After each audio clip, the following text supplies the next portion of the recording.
Alright, so anyone that's been watching the videos and keeping up knows how this thing started and knows how it looks now. And as people have commented, it's come a long way. And if you watched the last video, you'll notice something new in this one. This nice little shiny beauty thing right here. And granted, it's not in permanent. It's not finished, but you get a sneak peek of what it's soon to be. So I've been working around the trunk area lately. As you can see, the trunk lid's off. I'll go to that in a second, but for now, I got some ABS. I think I'm gonna end up getting a longer piece so I can extend it out all the way to back here and cover up some of these little nasty weld spots and give me some more material room for relays, because this right here is the American Auto Wire Highway 22 kit. And it is a beauty of a kit. You can get it off of Amazon actually for somewhere around $4 something. The way it works is it comes in literally the entire car wiring kit. It's kind of a universal kit. So it's not plug and play. You have to do a lot of terminating and such like that. But if you are decent with electrical and you're decent with crimping ends and terminating fittings, it should be good for putting terminals on. The way it works is you start at the end location with your plug to whatever device, and then you run the length that they provide of wire all the way back to wherever you mount this is. Mine's in the trunk, obviously. Normally you would mount these under the dash or something, so I'm hoping I don't run into an issue with my decision here. But you run it back, and these are little tweaker screws that you just use a little tweaker or a small flathead screwdriver, and they're just little pinch terminals. So you run the wire back, snip it, strip it, feed it in the hole, tighten down the screw, and done. It's all nice and neat and clean, and everything's cut to length, and you don't have spare wire lying anywhere or anything like that. And you don't have to pay $800 for a wiring harness that comes pre-terminated and have to fight with making sure you run it the right path, which a bunch of those you do. You have to make sure you run it the way the factory had it. If you're like me and you stripped all the wiring out years ago, you don't necessarily remember which way it ran. But anyways, it comes with a couple of relays, the fan relay, horn, turn signal, flasher, and all your fuses. What it doesn't have, if you plan to run something like I'm doing, is your relays for like fuel pump and any other things you might be running off a relay. Main one I'm going to be running is obviously the fuel pump onto the tank.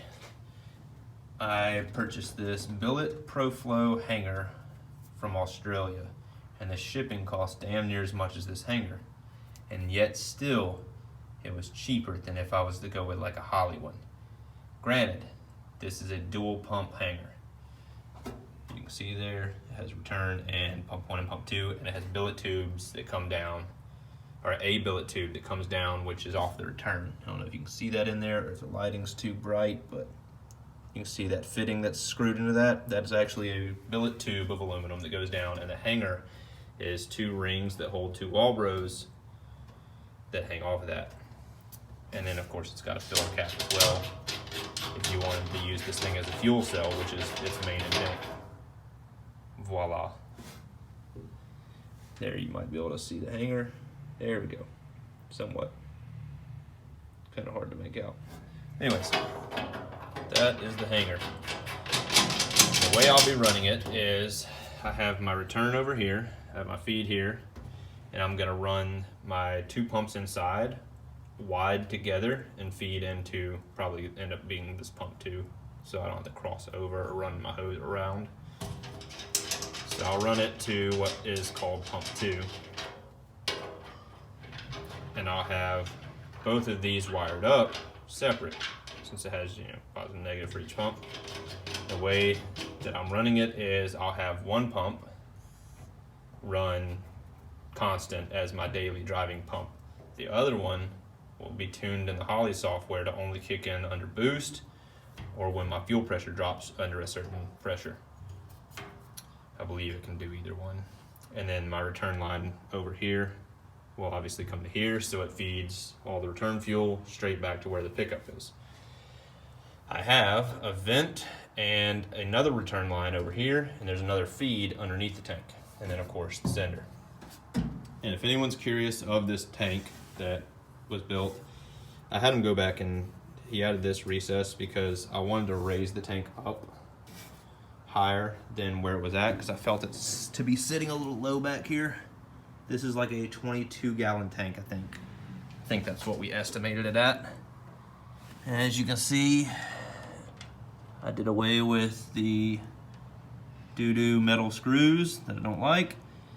I put riv nuts in. These are stainless riv nuts. And these are stainless button head bolts. I'll come back and put them in with washers when I secure them and some thread locker, so they're secured in and they won't vibrate out. And of course, I'll lay down that, for lack of a better term, tar strips. I don't know what the hell the material is actually. It's like a sticky, gooey, thin spaghetti strip type thing, and you just lay it around the perimeter before you lay the tank in. Seals it from the outside elements, and it cuts down on the vibrations. Anyways, so he's still got to put the neck on, which is why I have the tank right now. He brought it to me to test fit because I had to trim this section because of this fab work I had to do here due to my frame rail being pushed in. I had to hammer this section inward to make it work. And due to that, I had to trim this corner to make the tank fit in decently. And then of course I had to drill all the holes, which by the way, hindsight, if you ever do this, if you're planning on doing riv nuts like I did, wait till you get the tank, drill through and through, then riv nut. Because trying to use a punch with the riv nut there does not punch perfect centered, and well, needless to say, you can see how that turned out. Had to do a little bit of drill walking. Anyways, my Optima, ordered it. Yellow top Optima 3478, something like that. Mega fuse that feeds the fuse block over here. And they said that this is a 10 gauge that comes out of this, and it will probably feed along this perimeter around to the battery end over here. So it'll probably loop all the way around to there. I might loop it around up and this way to prevent impact from our getting rear-ended from hitting a positive line. I probably will do that, seems safer. And since the battery end is way over here anyways, I can just feed it out of this, up and around this. I'll tie it up somewhere up here. Anyways, that's that. Another goodie that came today.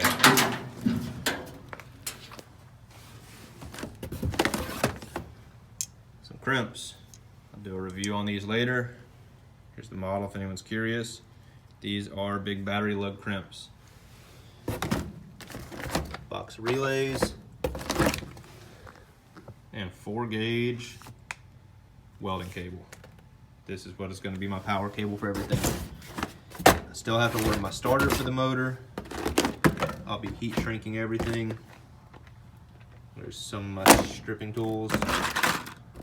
This crimper, if anyone's curious, came off Amazon as well. Comes with these if you opt to get the kit like I did. It's all eyeless. And that's just a pair of Klein strippers.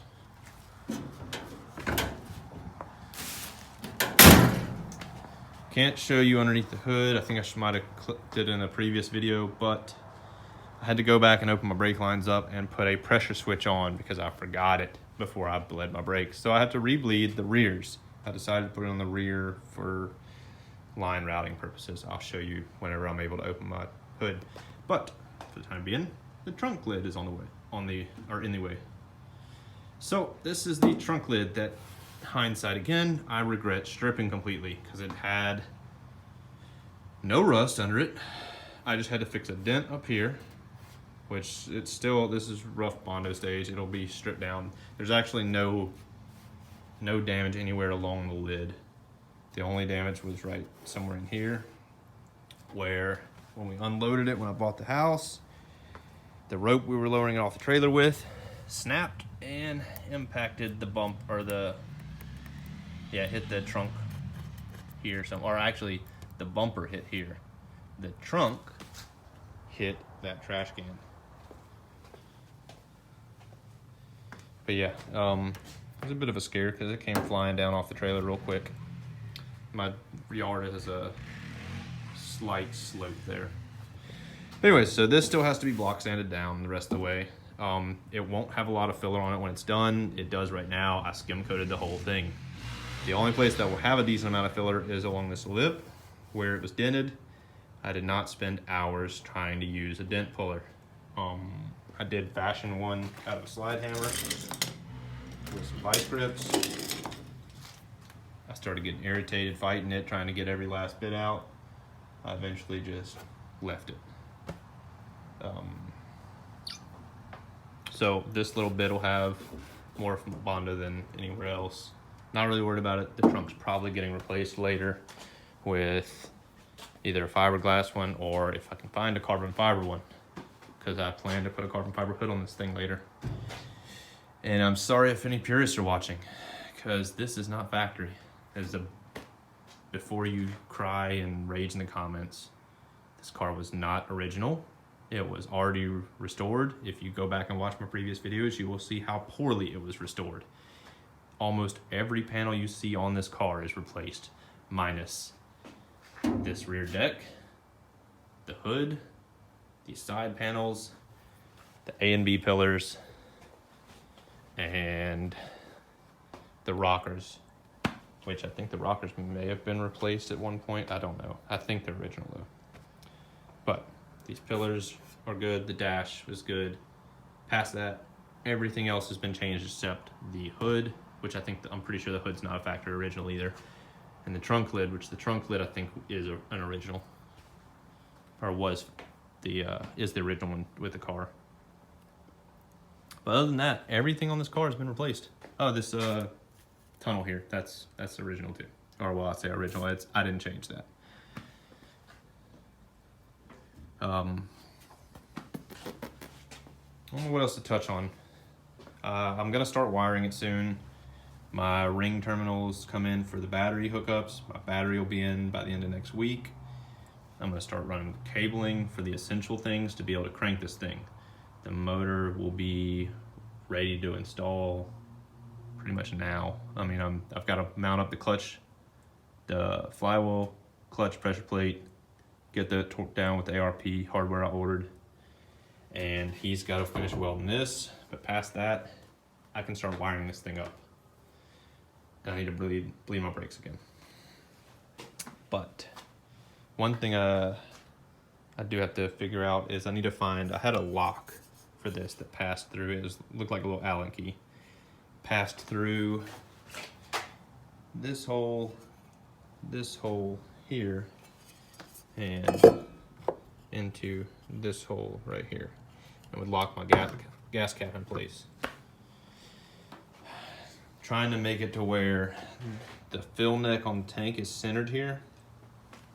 It's gonna be a bit of an issue maybe, because my holes don't line up right to make my gas cap straight and not kicked like this. Because that was another problem. My gas cap was kicked previously before I tore down the car. And these things aren't cheap. Pretty sure those gas caps are $100+. I don't feel like spending that right now on something like that. So if I don't have a lock on it or something, then I guess I won't. Or if I have to rig it to where it's kicked sideways but it locks, I guess I'll just do that for the time being. Anyways, thanks for watching, guys. I mainly wanted to just show off this trunk area that I'm pleased with. I think it's coming together nicely. I think it's clean looking in my opinion. Let me know what you think. And I'm psyched because I don't see it being too much longer before I'm able to fire this thing up again for the what feels like the first time. But alright guys, thanks for watching. Until next time.